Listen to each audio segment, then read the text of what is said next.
si me permite, estimada Verónica, me gustaría comentarle, si está de acuerdo, el nuevo atentado, que esto es de última hora, que se supone que abortaron contra Donald Trump, lo cual me enciende bastantes alarmas, ¿no? El FBI acaba de revelar que detuvo un supuesto complot iraní para matar a Trump. ¿Le parece si comentamos un par de líneas de eso? Sí, podría ser eso. Si tenés algo de info y querés ir contándonos, Nico, yo voy buscando algo en los portales de noticias. Claro, si quiere le mando aquí una nota por el chat privado de... Dale. Sí, o por WhatsApp, lo que te sea más cómodo, ¿eh? Bueno, ahí se lo mandé por el chat de StreamYard. Ajá. Dice La Razón de España, el FBI detuvo un complot iraní para asesinar a Trump la semana previa a las elecciones. 2 personas relacionadas con la tentativa han sido detenidas en Nueva York y ya están en disposición judicial. El Departamento de Justicia de los Estados Unidos ha revelado hoy viernes que existió un plan frustrado iraní para asesinar a Donald Trump, recientemente electo nuevo presidente de la nación americana la semana anterior a la votación. Según los cargos presentados por el departamento y mostrados por la agencia Associated Press, que ahí está la fuente original, la información fue revelada mientras interrogaron a Farhad Shakeri, un afgano de 51 años, e identificado como un activo iraní, país actual de residencia. Fue empleado para elaborar y ejecutar un plan de asesinato a Trump en la semana pasada. Bueno, esto es interesante, Shakeri fue deportado de los Estados Unidos anteriormente, alrededor del año 2008, por cargos penales de robo, y lo dejaron entrar de nuevo, ¿no? Llama la atención, un país que rechaza visas sin dar ningún tipo de explicación y que le espía hasta las redes sociales a cada solicitante de cualquier lugar del mundo, ¿no? Le dieron visa a un tipo que ya habían echado y deportado por robo. O sea, algo completamente delirante, ¿no? A ver, ¿cuál es el punto de esto? Este ya sería el quinto, si contamos todos los que se denunciaron, el quinto intento de atentado contra Trump. El primero era otro afgano trabajando para los iraníes, de apellido Merchant, con T, o sea, por una letra distinta al del juez colombiano de Nueva York que instruye el caso. Bueno, el pakistaní Merchant, que trabajaba para Irán, lo detuvieron. Y el Consejo de Seguridad Nacional, Alejandro Mayorkas, emite una alerta al servicio secreto, y esto ocurrió un día antes de que Thomas Matthew Crooks intente matar a Trump en Pensilvania, porque el de Crooks fue en realidad el segundo atentado, si se considera esa detención como cierta.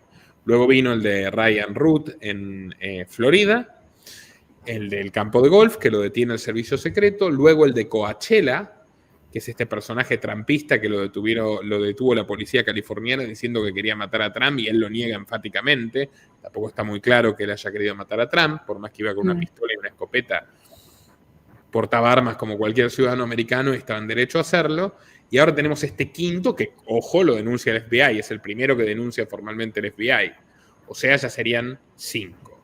De estos 5, a los que realmente les otorgo verosimilitud son al de Pensilvania, de Crooks, que lo vimos todos, con claras implicancias del gobierno, sí. Y el de Ryan Roth en Florida, que por distintas razones que ya expuse, ahí hubo algún cómplice republicano, porque no había agenda oficial, solo el entorno directo de Trump sabía que iba a jugar al golf y el tipo estuvo esperándolo 12 horas, así que ahí hubo delación de alguien del entorno de Trump. Los otros 3 me parece que son bastante humo, incluido este. Ahora, ¿qué es lo que me preocupa de este? Me parece extraordinariamente llamativo. Yo no descreo que Irán desee que maten a Trump. Seguramente, tanto porque Trump mató al general Soleimani, como que los asfixió con sanciones económicas, como que es un íntimo de Netanyahu y ellos están al borde de la guerra mundial por culpa de la locura frenética de Netanyahu que los está picando y picando en el ojo y los otros completamente humillados hasta ahora no han hecho nada. Ahora, la inteligencia iraní no tiene la capacidad de meter a alguien en los Estados Unidos para matar a Trump. Y si quisieran meter a alguien, y podrían llegar a hacerlo en un escenario remoto donde las cosas les salgan muy bien e inviertan mucho y demás, no sería alguien que fue expulsado por cargos criminales de Estados Unidos, como están diciendo acá. Entonces, me parece evidente que lo que hay es una narrativa del aparato, del Estado profundo, llamémosle, de que los iraníes quieren matar a Trump, porque si de repente matan a Trump, le van a echar la culpa a los iraníes. Y el escenario que hay que plantearse es el siguiente. Hace poco Trump, que es un sionista recalcitrante, que tiene al yerno Jared Kushner lucrando con la demolición de casas de palestinos y que lo puso al frente del asunto de Medio Oriente como funcionario oficial en su primer gobierno y puede hacerlo de nuevo, lo tuvimos a Trump diciendo que Gaza puede ser Mónaco. Lo mostramos, puede ser el nuevo Mónaco. O sea, matemos a todos los que quedan. Para los israelíes, ¿no? Convengamos. Claro. Ahora, en los hechos, ¿qué puede esperarse? Puede esperarse que Trump acompañe a Israel en esta escalada demencial y un ataque frontal con Irán y eso va a ser catastrófico, pero mucho más catastrófico que continuar con la guerra de Ucrania, que es algo que Trump aparentemente no tendría ganas de hacer. O puede ser pragmático y decirle a los israelíes, sigan matando palestinos, sigan con su genocidio tranquilos, pero no escalen esto, porque no los voy a ayudar. En ese escenario, de repente, los desesperados muchachos del Mossad pueden querer matar a Trump. Si matan a Trump y sube Vance, Vance les puede dar luz verde para invadir. O pueden querer tener estos titulares para justificar una agresión en Medio Oriente directa, ¿no? Contra Irán, porque vemos que la guerra se va estirando y a Netanyahu no le queda mucho tiempo para seguir escapando hacia adelante. Está realmente difícil la situación de Netanyahu. Yo creo que necesitan el argumento de oro para decir, bueno, ahora sí podemos invadir porque se metieron con el electo presidente de los Estados Unidos o lo que vaya a hacer que pase, ¿no? Son muy sucios para esto. Así se inician las guerras, ¿no? Con este tipo de titulares y de estas... Y bueno, se inician y se justifican, digamos, en todo caso. Completamente. Y piense, a su vez, a ver, más allá de toda la retórica, que por supuesto es como justificante de un ataque contra Irán, que es una vieja obsesión americana. De hecho, hay que entender, y esto es así, no se me ocurre a mí, que los norteamericanos pusieron en primer lugar al Ayatollah Khomeini, se habían cansado del Shah. De hecho, estaban preocupados porque el Shah y Mossadegh tenían un proyecto nuclear propio en los 70 y le mandaron directamente al Ayatollah, le hicieron la revolución, la revolución de color, y no se llevaban tan mal con el Ayatollah, por más que luego vino la crisis de los rehenes y tomaron rehenes americanos, y en gran parte determinó la salida caótica del gobierno de Carter. Pero recuerden que en los 80 hubo una guerra entre Irán e Irak, y Sí. Estados Unidos con Reagan apoyaba formalmente a Hussein contra Irán. Claro. Pero por debajo de la mesa, es el famoso escándalo Irán-Contra de la CIA, le vendían armas a Irán. Se la vendían a través del aeropuerto de Arkansas, gobernado por el demócrata Bill Clinton. Y con el dinero que obtenía la CIA vendiéndole armas ilegalmente a Irán, sin autorización del Congreso, lo usaban para financiar a los grupos paramilitares contra en la Nicaragua de la primera dictadura roja sandinista de Daniel Ortega en los años 80. Fíjese también de qué sirvió, de nada. Ahora Ortega sigue gobernando y ahora hace 20 años ininterrumpidos se van a cumplir Nicaragua. O sea... Sí. Ahora, Nicolás, me quedé pensando cuando dijiste Estados Unidos y este atentado, ¿no? De un supuesto iraní a Trump. La excusa, ¿no? Para empezar una guerra, un argumento fuerte, que es lo que siempre le gusta buscar a Occidente, no importa que sea verdad o mentira.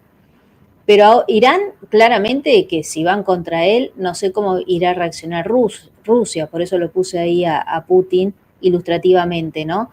Ya no, digamos, el que se mete con Irán no se mete solo con Irán, y el que se mete con Israel no se mete solo con Israel, me explico, ¿no? Esto, ¿qué lectura haces? Porque me parece que el poder que está ahora acaparando con la ayuda de China, Rusia, sobre todo en esta parte del mundo, los lazos, ¿no? Comerciales y los acuerdos políticamente hablando de acompañamiento, y es también algo que deben estar observando con mucho temor desde Estados Unidos, ¿no? No, en absoluto. No creo que nadie le tenga miedo a Putin. Yo creo que hay una atmósfera, un microclima, una cámara de eco de gente que está cansada quizás del relato hegemónico de los medios pro-norteamericanos y ha adoptado el relato propagandístico del Kremlin, incluyendo muchos colegas nuestros que yo incluso puedo llegar a estimar y todo, pero repiten una propaganda que no tiene nada que ver con la realidad. Putin toda la vida fue un siervo y un lacayo de la élite norteamericana. Putin ascendió y llegó a donde llegó, aupado por los Clinton, le pidió a Clinton de rodillas entrar a la OTAN, lo cual es público. Fue un íntimo de Bush, fue el único gobernante en 1000 años de historia de Rusia que permitió que tropas de una potencia teóricamente rival pasen por suelo ruso, y fueron las tropas de Bush para invadir Afganistán. Tiene las fotos que yo siempre muestro, la serie de fotos que tiene con Bush. Están los dos conduciendo un auto ruso, los dos conduciendo una camioneta americana, los dos matándose de risa, los dos vestidos con trajes típicos rusos. De hecho, era un bromance en esa época de lo bien que se llevaban Bush y Putin. Sí. Y también está Lavrov, el mismo canciller que tiene hoy, apretando el botón del reset ruso con Hillary Clinton cuando era secretaria de Estado de Obama. Pero en aquel entonces no estaba la China que está ahora, ¿eh? Es algo que pudo haber hecho que haya un cambio, así como le pasa, por ejemplo, a los países africanos que ahora empiezan a rebelarse, ¿no? Sobre todo aquellos que eran colonia de los franceses principalmente, pero también Europa en general, porque saben que tienen alguien que los contiene, que puede ser China o Rusia, que les interesa políticamente jugar ese papel, digamos, en el continente africano. El peso de China, que es como un actor poderosísimo, sí, hoy en día, ¿pudo haber hecho que cambie algo de esto que me estás contando, de la mentalidad de Putin y su, digamos, dependencia, si se quiere, de los Estados Unidos, o lo ves que no? No, claramente Putin ha aumentado su dependencia de China. China sí es el actor que intervendría por Irán y ahora voy a eso, pero para completar el punto, claramente Putin podría haber cambiado, o sea, podría haber sido ese alfeñique de los norteamericanos que fue durante tanto tiempo, que de hecho los Clinton, y esto lo ha dicho Trump y es cierto, ayudaron a enriquecer el uranio de las armas nucleares de Putin con financiación norteamericana y cobraron una generosa comisión por ello durante los años de Bush y de Obama. Bueno, pero más allá de todo esto, Putin, que sigue teniendo a Nathaniel Rothschild, que fue yerno de Trump, fue pareja de Ivanka Trump, por cierto, como uno de los principales inversores en el acero ruso, socio de Deripaska, Putin que hace gala de su excelente relación con Netanyahu.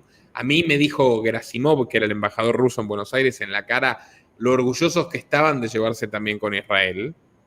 Putin que tiene a Roman Abramovich, que es socio de Jared Kushner, y la familia Blinken, o sea, el secretario de Estado de Biden en la demolición de casas palestinas. Ese Putin fue puesto contra la pared con la cuestión de Ucrania, se debilitó económicamente, aunque no tanto como pretendían las sanciones, pero perdió ante todo una enorme masa de hombres jóvenes, productivos y trabajadores, porque la única forma en la cual Rusia gana las guerras, y lo hizo con Hitler y con Napoleón, es tirando toneladas de seres humanos a morir hasta aplastar a los otros por pura prepotencia demográfica. Pero es una economía que de por sí es pobre, tiene menos PBI que Italia. Dicen, ay, los recursos. Sí, fantástico. Venezuela debería ser el país más rico del mundo por los recursos. Sin embargo, es el más pobre. Venezuela es un país pobre. Rusia es un país pobre, pero tiene armas nucleares. Entonces, el gran activo de Putin son las armas nucleares. Todo lo demás es humo.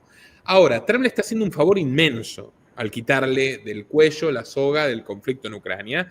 Probablemente Putin se va a quedar con algunos pedacitos del Donbass, que era mucho menos de lo que quería en un principio, porque él quería detener a Zelensky y poner otro gobierno títere suyo, como fue Leonid Kuchma, que cortaba las cabezas de los periodistas críticos, o Yanukovych, el que huyó después del Euromaidán. Pero no pudo. Bueno, pero se va a quedar con el Donbass, esto lo va a vender en Rusia como una victoria, y ahora tiene muchos incentivos para ser un buen amigo de Estados Unidos.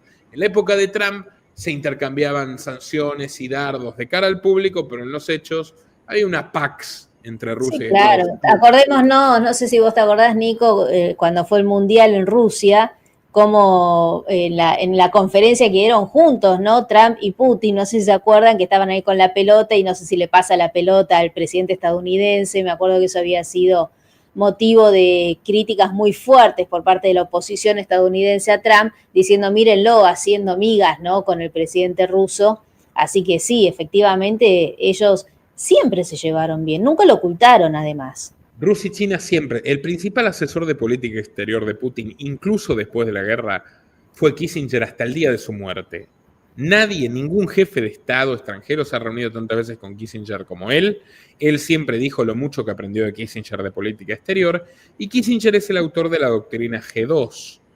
La doctrina G2, que se comenzó a aplicar en los 70s, con Nixon, con Nelson Rockefeller, con Gerald Ford, consistió en abrazar a China, convertirla en lo que es, dotarla de capital y muchísimo capital para fracturar al mundo comunista en dos, explotando la histórica rivalidad entre China y Rusia, y finalmente detonar la Unión Soviética. Y lo consiguieron. Pero se unieron China y Rusia. No ¿Les es cierto conviene? que se unieron ahora China Vos y decís Rusia. que no, es Nico, no. pero no les conviene. Pero fíjate que, a ver, ¿por qué no? ¿Por qué no les Porque conviene estar unidos? Porque está vendiendo el petróleo 40% más barato, Verónica. El cuento de los BRICS, a ver, decían, los BRICS van a lanzar su moneda y el Banco Internacional de Pagos, el BIS de Suiza, está detrás. El BIS acaba de salir de la moneda del BRICS, diciendo, bueno, ya pónganse serios, hacen sus propias transacciones en dólares. China le paga cosas a Rusia en dólares todavía. Y están hablando del bloque alternativo. Le paga el petróleo 40% más barato de lo que le pagaban los europeos. Acá los norteamericanos hicieron un negocio formidable con Ucrania. Los muertos los pusieron los ucranianos, los europeos se empobrecieron, Rusia se empobreció y liquidó muchísimo arsenal, o sea, agotó reservas militares de todo tipo en una guerra proxy, y las empresas de armas norteamericanas vendieron a mansalva, obviamente todo pagado por los sufridos contribuyentes involuntarios del tío Sam. Me incluyo. Sí. Entonces, pero el gas que Rusia no podía vender por las sanciones de los Estados Unidos a Europa, como lo venía haciendo, y ni que hablar de cómo estallaron los gasoductos de Nord Stream 1 y 2, ese gas después se seguía vendiendo, pero tercerizadamente, digamos, o sea, hacían de cuenta que provenía de otro país, pero en realidad era el gas ruso el que terminaba ingresando a menor precio, es cierto, por eso tal vez las sanciones lastimaron, pero no tanto las sanciones de los Estados Unidos a Rusia.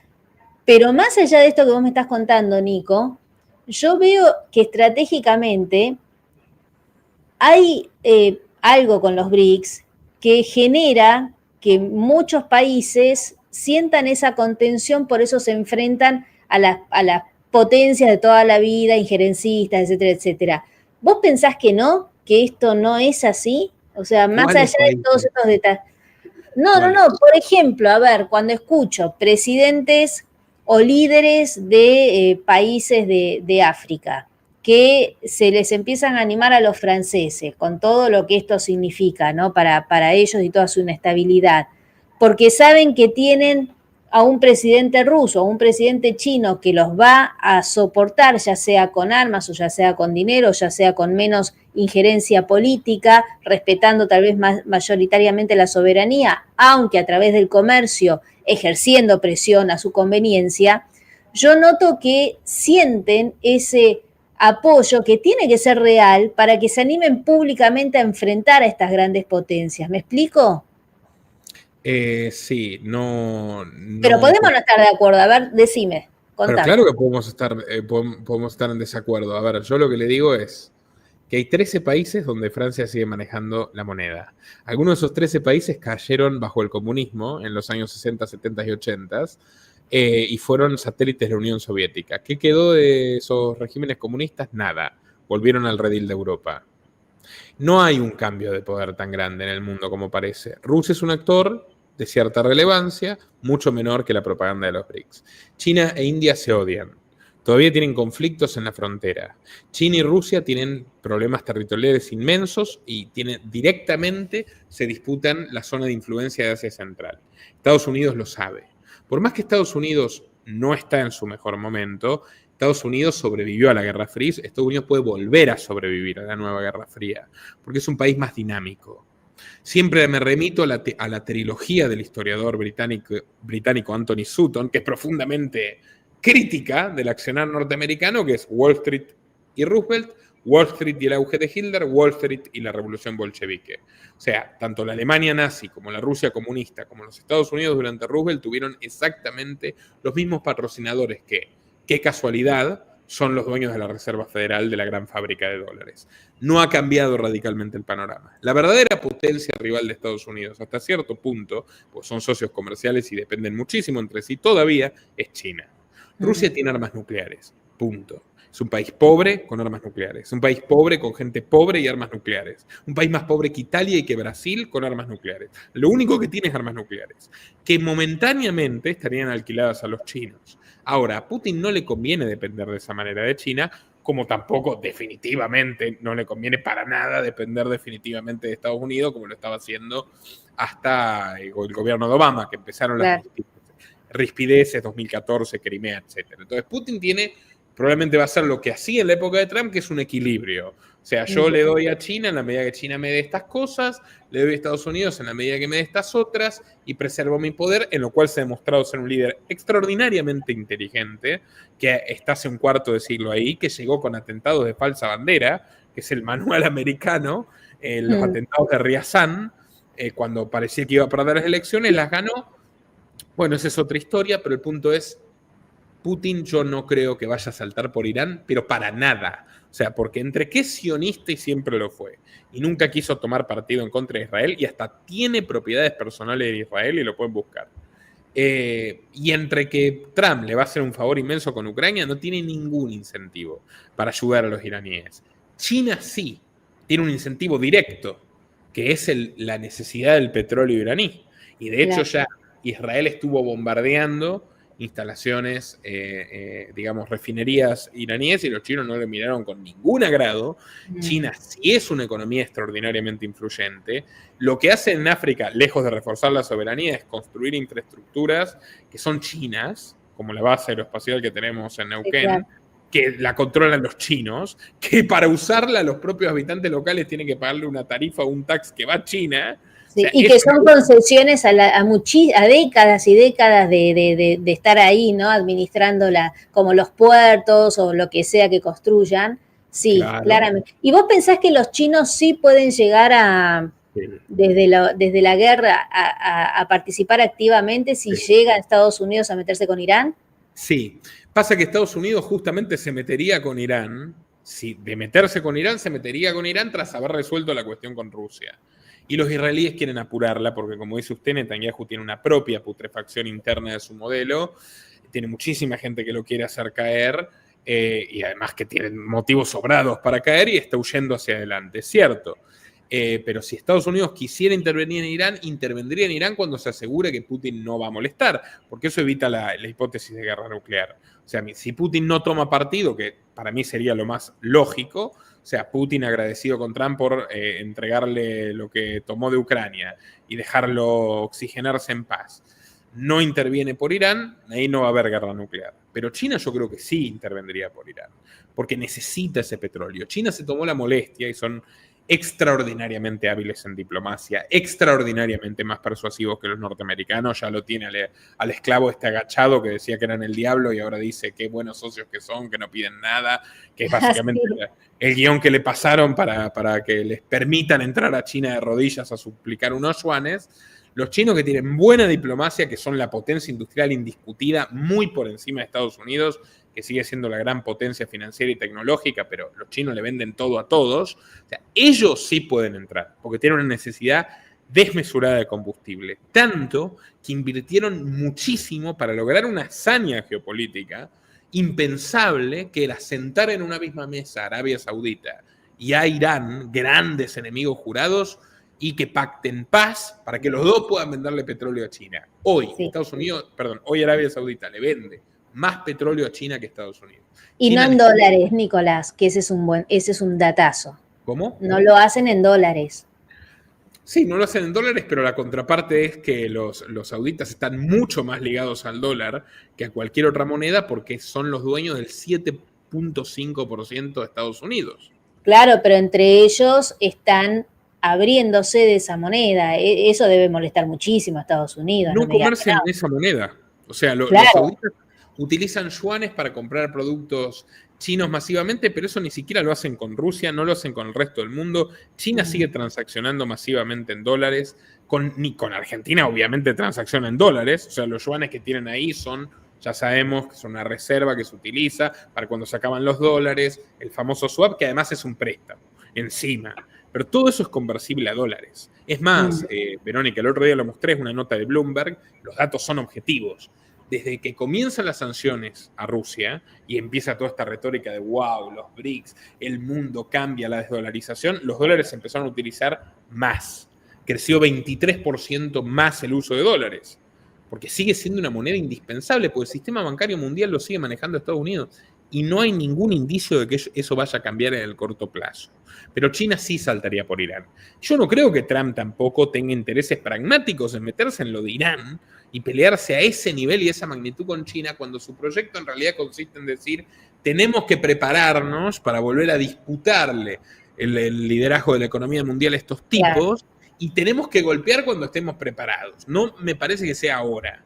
La facción de la élite norteamericana, del complejo militar industrial, que quiere guerra ya, guerra ahora, guerra total, guerra a cualquier precio, ha sido aparentemente derrotada en estas elecciones. Puedo equivocarme, pero como le digo, el tema del complot, el complot iraní de matar a Trump va en esa dirección. Alguien quiere convencer a Trump de tomar un paso en falso, costosísimo para la humanidad. A mí me parece que China no saltaría por Irán, más allá de las conveniencias, como vos bien decís, que tienen que ver con la energía, porque los chinos es muy, muy raro que se metan activamente en un conflicto bélico, no lo harían, creo yo, menos con estas magnitudes. Tal vez les interese más ir activamente desde la guerra por Taiwán, pero no sé si por Irán, realmente no lo veo. Pero bueno, queda ahí, ¿no? Porque son visiones que por ahí o impresiones, ¿no? Más que visiones. Puede tener razón. Y si eso ocurre, o sea, si los norteamericanos invaden Irán y ni Rusia, como creo yo, ni China, como cree usted, intervienen, es la prueba definitiva y categórica de que las riendas del mundo las tiene indiscutiblemente Estados Unidos. Con impunidad. Y el Estado de Israel. Y el Estado de Israel, que lo lleva a la nariz, exactamente. Que yo veo a China muy cómoda con todo lo que está pasando, teniendo la posibilidad, como bien vos decís, Nicolás, de haber evitado que las cosas sigan como están sucediendo, y sin embargo no lo hacen, ¿no? Están todos muy con los brazos cruzados. Bueno, igual los chinos los tienen montado, a Netanyahu lo tienen montado en un huevo, totalmente. Ellos hicieron una mega inversión. A ver, ¿por qué? Y ellos hicieron una mega inversión en el puerto de Haifa para la ruta de la seda, y el tipo les está truncando el proyecto. Y China tiene la misma situación económica de Estados Unidos. Tiene una deuda estrafalaria, la norteamericana es más alta, pero la china es alta. Tiene un problema de inflación, tiene envejecimiento poblacional, cosa que Estados Unidos no tiene gracias a la inmigración. La va a tener si Trump cumple con las deportaciones masivas, pero no la tiene. Y además de todo, China tiene una depresión, tiene una burbuja inmobiliaria con el gigante Evergrande, que no la terminan de resolver. O sea, tiene unos problemas económicos graves. China está complicada. De hecho, esta situación que hay de como tensión permanente, pero que no termina digamos, de expresarse en un enfrentamiento más directo, tiene que ver con eso, que los dos países están mal, las dos potencias están mal. Estados Unidos está mal, China está mal, ninguno se siente suficientemente fuerte, menos China todavía, que además son gente muy paciente históricamente, tienen 5.000 años de historia. Así que bueno, pero sí, como le digo, estimada Verónica, sí les afecta el tema de la ruta de la seda, sí les afecta que estén metiendo esa tensión regional en Medio Oriente. Por eso además China le está votando todo en contra de Israel en la ONU. Rusia va atrás de China por la dependencia extrema que tiene en este momento, porque hasta hace 2 otoños eran totalmente pro-israelíes, y todos los países, estos africanos que usted dice, asiáticos que dependen de China, están votando todo en contra de Israel en la ONU, porque China es la que los apuntala en esa dirección. Si se van a la guerra con Irán, puede que no reaccionen como dice usted, pero me imagino que tendrían que hacer algo. Ahora, ¿cuál ha sido la inteligente estrategia de Estados Unidos durante todo este tiempo para molestar a China en Asia, cercarla literalmente? Bueno, son aliados de todos los vecinos, empezando por la India.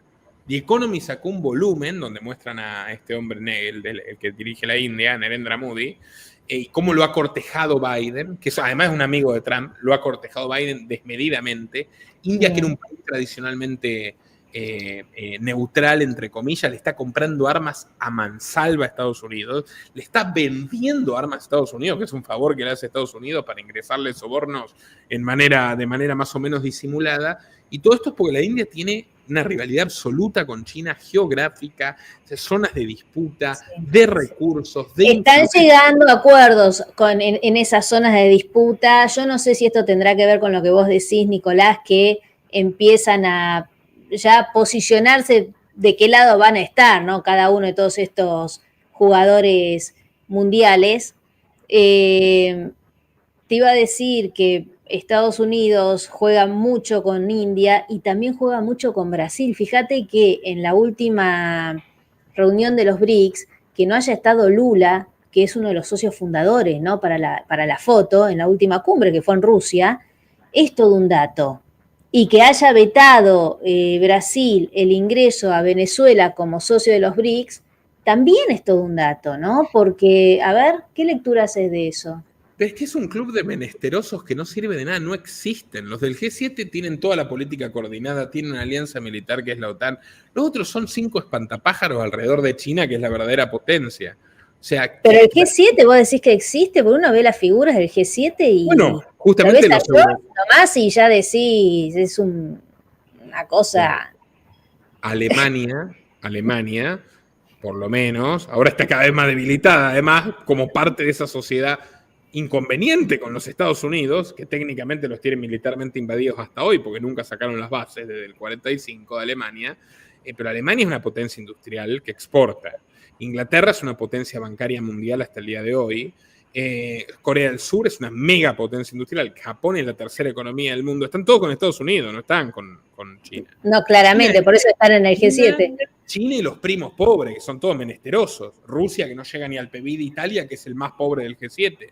Brasil, que es un país latinoamericano totalmente tercermundista, que al menor vientecito ya le está rendiendo pleitesía a Estados Unidos, que ha sido además la historia de la India y de Brasil, están signadas por ese coqueteo, porque como son países grandes pero pobres, tratan de sacar la mayor porción de torta, lo cual tiene sentido, y no se terminan de casar con nadie y no son leales a nadie.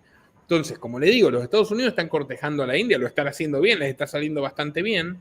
Tienen a Vietnam, lo cual es una ironía increíble, o sea, habla del poco criterio, la poca memoria de los vietnamitas, pero tienen a Vietnam con ellos. De los dirigentes, ¿no? Con ellos. Sí. Tienen a Camboya con ellos, siempre tuvieron a Tailandia con ellos, tienen a Japón con ellos, tienen a Corea del Sur con ellos, tienen a Pakistán desde siempre con ellos y con armas nucleares, o sea, directamente la pueden apuntar contra China en 2 minutos, con lo cual tienen a China cercada y estrangulada. O sea, los norteamericanos decaen. Si lo medimos con la foto del poder de Estados Unidos en el año 2000, sí. Si lo medimos con la foto promedio, de ninguna manera. Estados Unidos tiene más poder del que tenía en los 80, 70 y 60 cuando el rival era la Unión Soviética. A lo sumo, estamos en una nueva guerra fría. El fin definitivo de la hegemonía norteamericana no lo veo de ninguna manera. Hay que ver cómo va a operar Trump en todo esto, ¿no? Y qué le dejarán hacer, o eventualmente si se lo sacarán de encima. Y dirán que la culpa es de los iraníes e invaden. Sí. Acá dice, soy lo que soy, el G7 solo subsiste gracias a los países del tercer mundo, viven de los recursos naturales, sí, eso también, ¿no? Es muy... Estados Unidos tiene más recursos naturales, o sea, seamos realistas, yo detesto a los criminales estadounidenses, el 90% de los videos que hago versa sobre los criminales estadounidenses, o sea, ni siquiera... Ay, pero sí, Nicolás, sí, bueno, los que te conocemos ya sabemos. Recursos a mansalva, son uno de los principales productores de petróleo del mundo, de oro del mundo, de la gran potencia ganadera del mundo, la gran potencia agrícola del mundo. Es Estados Unidos. O sea, los tipos crecieron como crecieron porque supieron explotar los recursos y porque están naturalmente defendidos por 2 océanos, un desierto inmenso al sur, un desierto de hielo al norte. Entonces, a lo que se han dedicado históricamente es invadir a todo el planeta, aprovechando esas ventajas naturales. Desde el siglo XIX, que invadieron primero a Canadá, después a México, a Nicaragua, a Filipinas, a Hawái, que mataron al rey y se lo quedaron, a Puerto Rico, a Cuba, etcétera, infinito. Entonces, no digamos que no tienen recursos, porque tienen recursos. Y claro, América Latina sigue siendo el patio de atrás. Y si bien le vende mucho a China, es verdad que le vende mucho a China, las relaciones han quedado truncas.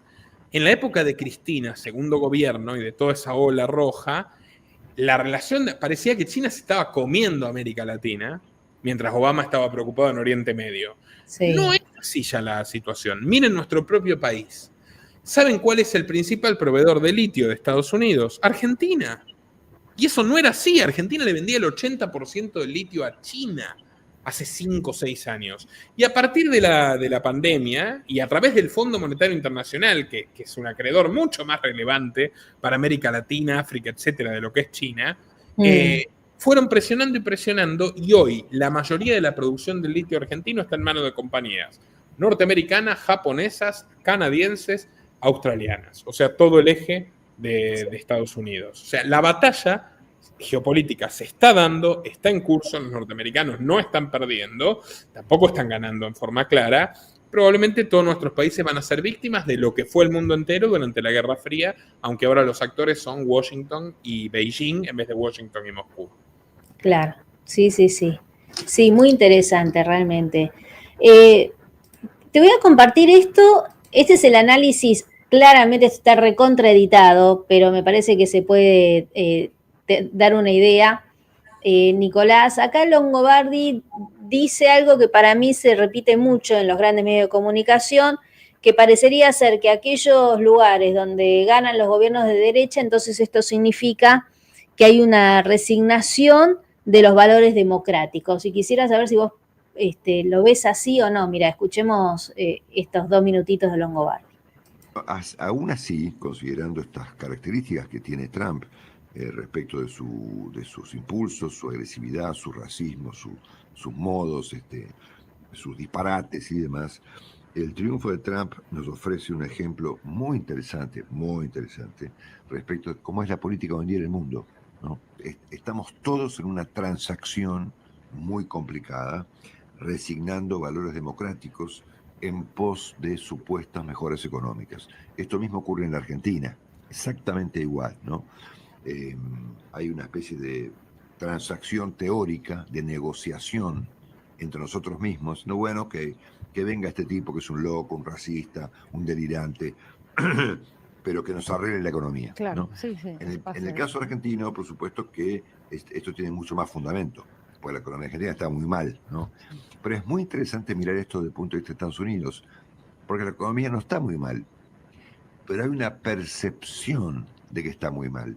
El mundo está dispuesto a votar a figuras tan divisivas, tan complicadas, tan conflictivas y tan corrompidas como la de Donald Trump, con tal de mejorar ciertas cosas. Es una transacción peligrosa. Bueno, es una transacción peligrosa.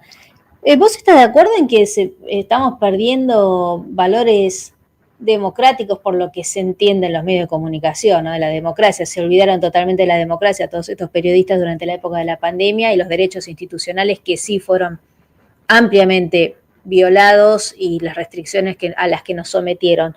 Pero digo, ¿coincidís en que hay una suerte de... hay algunos políticos que ponen en riesgo, que, no sé, vos lo escuchaste a Longobardi, que tampoco es santo, claramente no, este es uno de los periodistas que cada vez se escuchan menos, pero a mí me gusta ir y venir con lo que dicen los grandes medios de comunicación y lo que decimos nosotros. ¿Qué te despierta esto que dice Longobardi? Y la sensación de un guión mañido y devaluado, que de hecho la victoria de Trump es lo que eso ilustra, ¿no? Estos descargos que tiene él, que también tiene Jaime Bailey, que me parece que lo pasa 45 vueltas porque es 100 veces mejor orador y porque es un gran escritor, pero es igual como periodista, repitiendo el mismo guioncito que le viene del boletín de propaganda del Pentágono, que el otro día me lo decía explícitamente don Rubén Luengas, mi admirado y querido don Rubén Luengas, cuando les caían en la televisión hispana en Estados Unidos, con la bajada de línea de lo que la CIA decía que tenían que decir. Y es lo mismo en estos lugares, ¿no? Todo el discurso feminista. ¿Se acuerda cómo actuaron abroquelados La Nación y Página 12? Todo el discurso feminista en 2018, todo el discurso pandémico en 2020, todo el discurso monocorde de la guerra de Ucrania en 2022 y así. Y los otros igual, o sea, todos los otros que son los BRICS, disidencia controlada absoluta, el discurso monocorde que les dicta el Kremlin, que además lo personaliza. O sea, si estás en América Latina, RT en América, yo lo conozco porque en esos medios participé y me fui por eso, espantado, Sputnik, RT. O sea, en Estados Unidos te venden discurso libertario y no intervencionista porque es lo que más beneficia a Putin. En América Latina te venden chavismo y castrismo. En Europa te venden Marine Le Pen, depende dónde, capaz puede ser un día Marine Le Pen, otro día Mélenchon, porque obviamente es un despliegue de discurso al servicio de los intereses geopolíticos de Rusia y no de la verdad. Igual que Longobardi está al servicio de los intereses de cierta ala de la élite proamericana y no de la verdad. Pero bueno, a ver, Trump ganó democráticamente. Ciertamente, yo se lo dije, en mi opinión, no hubo ningún fraude en 2020. Esto demuestra que no hubo ningún fraude. Yo me equivoqué, hago mi rectificación pública porque me comí el viaje por completo y después cuando seguí el juicio a Powell, seguí el juicio a Sidney Powell, la abogada de Trump, a Rudy Giuliani, vi cómo perdieron, no presentaron ninguna prueba, aceptaron que eran culpables, le sacaron el título de abogado. O sea, una vergüenza. Yo vi los mensajes de Tucker Carlson, que están ahí a disposición del público, los mensajes internos en el juicio de Dominion Voting Systems contra Fox, donde Tucker Carlson dice, ya estoy harto de sostener esta farsa y estos estúpidos, y a Trump lo odio pasionalmente, son palabras literales, pero el tipo mantiene el trumpismo para la audiencia, la narrativa del fraude para la audiencia, porque vive de eso y tiene $300 millones por ser la voz, entre comillas, de esa masa de gente que es igual de fanática que los progres que le creen a Longobardi, solo que están más movilizados. O sea, es difícil ser fanático de Longobardi, capaz es un poco más fácil ser fanático de Tucker Carlson, ¿no? Por una cuestión de carisma elemental. Sí, claro. Lo mismo, es imposible ser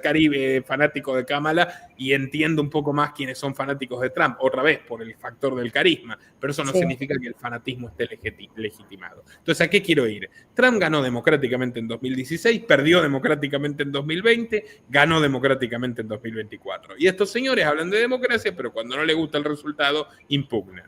Ahora, es verdad lo que usted dice. Durante el gobierno de Alberto Fernández hubo aberrantes violaciones a los derechos humanos por una cuestión de contexto geopolítico, además las peores de la historia democrática argentina, por lo menos de la vuelta de la dictadura. Esta manga de delincuentes fueron cómplices y las promovieron. Y Milei, no sé si se acuerda, en marzo, que decía que había que meter preso al que salía en cuarentena y que Alberto Fernández era un tipo muy inteligente, que el gobierno estaba actuando bien. Después, sí, de hecho tiene como ministra la que dijo que nos iba a perseguir a todos los que no nos inoculamos casa por casa. Casa por casa, como los nazis. Cosa que le creo, tomando en cuenta que fue una terrorista montonera y asesina que hasta mataron a su tío Adolfo Bullrich en el secuestro a Jorge Born, que ella misma los traqueó por el vínculo familiar, fue la encargada con Galimberti, fue la encargada, mejor dicho, de hacerle todo el croquis a Galimberti para que se haga ese secuestro, donde, insisto, mataron a su tío. O sea, esa es la calaña de gente que gobierna el mundo. Pero bueno, no es una defensa de Trump esto, sí, definitivamente me parece una payasada lo que dice Longobardi, lloran cuando gana el que no les gusta, y además sus métodos, por más que ganen en las urnas, por más que Lula, desde mi punto de vista, probablemente le ganó en las urnas a Bolsonaro, por más que Biden le ganó probablemente en las urnas a Trump, después el comportamiento que tienen es totalitario. Descierran, censuran, encarcelan a los opositores. Hillary Clinton golpea la mesa y dice control total, queremos control total de lo que se dice en internet. Ya antes de ganar estaban presionando los equipos de campaña de Biden en las redes y lo lograron. Bueno, lo dijo la misma Kamala, dijo hay que regular las redes sociales en una entrevista, en campaña. Claro que sí. Ahora, ¿y el otro qué dijo? Este que tiene que ser el paladín de la libertad de expresión. Miren la última entrevista que le hizo Tucker Carlson a Trump. Tucker Carlson, que me parece que tiene 20 puntos de IQ más que Trump, que además me parece que se ríe de la gente de una manera descarada. El tipo el otro día contó cómo lo atacó un demonio y estaba el fanático cristiano loco, demente, diciendo, ¿te atacó un demonio? Y Carlson dice, sí, llamé a mi mujer porque es la única que podía tratar con ese demonio. Y se le ríe en la cara al otro, porque lo maneja así. El tipo odia a Trump, pero maneja toda la turba, es muy fácil. No nos olvidemos que Tucker Carlson existen serias dudas que sea parte de la CIA, ¿no? Se lo dijo Vladimir Putin en su entrevista, sí. cuando él le preguntó, él le dijo, tú lo hiciste, ¿no? Cuando le hizo justamente ese jueguito de palabras. Su padre, yo tengo un documental de Tucker Carlson breve, su padre era agente de la CIA, abiertamente. Claro, él quiso entrar, pero supuestamente no lo pasó. Lo rechazaron por usuario de las sustancias psicoactivas, cosa que yo no podría condenarle de ninguna manera, pero bueno, el caso es que... De todas maneras es muy carismático, hace muy bien su trabajo, se fue de la Fox estando en la cresta de la ola, ¿no? Es que se fue cuando era el programa más visto y sabe manejar sabe hacer muy bien su trabajo, si lo hace jugando políticamente al 100% y quedará en cada uno de nosotros. Es un gran comunicador y es un muy eficiente mentiroso, porque si estamos diciendo que Longobardi y compañía defendieron la pandemia, este tipo defendió las armas de destrucción masiva que no existían y mataron a 1 millón de personas por esa narrativa. Después dijo que se arrepintió, ¿no? Pero en su momento sí. Sí, está bien, y Hitler también podría haber dicho que se arrepintió. No lo dijo, sin embargo, pero bueno, Stalin podría haber dicho en el momento final me arrepentí, no sé, no soluciona los problemas. Sí. Este tipo es el que ahora se fue de Fox porque lo echaron, y Fox lo echó, pese a ser tan rentable, porque dejó de serlo cuando todo lo que dijo Tucker Carlson les costó $700 millones, porque Tucker Carlson, como demostró el juicio, sabía que el fraude era mentira y no pudo exponer ningún argumento en pos de su punto. Entonces Fox tuvo que pagar la multa, lo echaron a Carlson y Carlson hizo sus negocios con Elon Musk y sigue lo más contento. Pero en la última entrevista que hizo Trump, Tucker Carlson prácticamente le está pidiendo a Trump que diga sí, voy a defender la libertad de expresión, y el otro contesta, cuando Tucker le dice vas a defender la libertad de expresión, el otro contesta voy a meter presos a los que quemen banderas norteamericanas. Y el otro día también le dijeron la libertad de expresión y Trump dijo voy a echar de Estados Unidos a los antisionistas, a los Jew haters, a los odiadores de judíos, claro, que en realidad es la jerga sionista. O sea, va a censurar. Claro, ya lo está haciendo Twitter. Yo, mire, me saqué la verificación a ver si funcionaba, casi como un experimento periodístico, a ver cuánto me subís la exposición ahora. Bueno, cuando hablo de Trump y Epstein, o de Trump e Israel, de repente, no tengo muchos seguidores, o en comparación a los del canal, tendré 20.000, de repente lo ven 100 personas y ponen 15 likes, y digo, ¿pero qué pasa? O sea, cualquier tweet llega a 10 veces más gente que los que critican a Trump. Como le digo, surgió el escándalo de que Trump le pidió más que censure este dossier de información comprometedora de J.D. Vance. O sea, cambió la dirección de la censura. No vamos a tener más libertad mágicamente porque ahora está, como dice un amigo mío, el mono naranja en lugar del anciano decrépito en el Salón Oval. Sí. Nuestro trabajo depende de tu apoyo. Para que siga siendo posible, realiza tu aporte desde tan solo $3 por mes a través de Patreon, en los enlaces que figuran en la descripción o en el comentario fijado. También podés hacerlo vía Bitcoin o desde la opción Unirte de YouTube. Y si estás en Argentina, elegí el medio de pago de tu preferencia a través de Mercado Pago. Quienes nos apoyen en Patreon a partir de $5 mensuales tendrán acceso a análisis, entrevistas, conferencias y documentales exclusivos. También tenemos opciones para sponsors. Así que publicita con nosotros a través de patreon.com/Nicolás Moraz.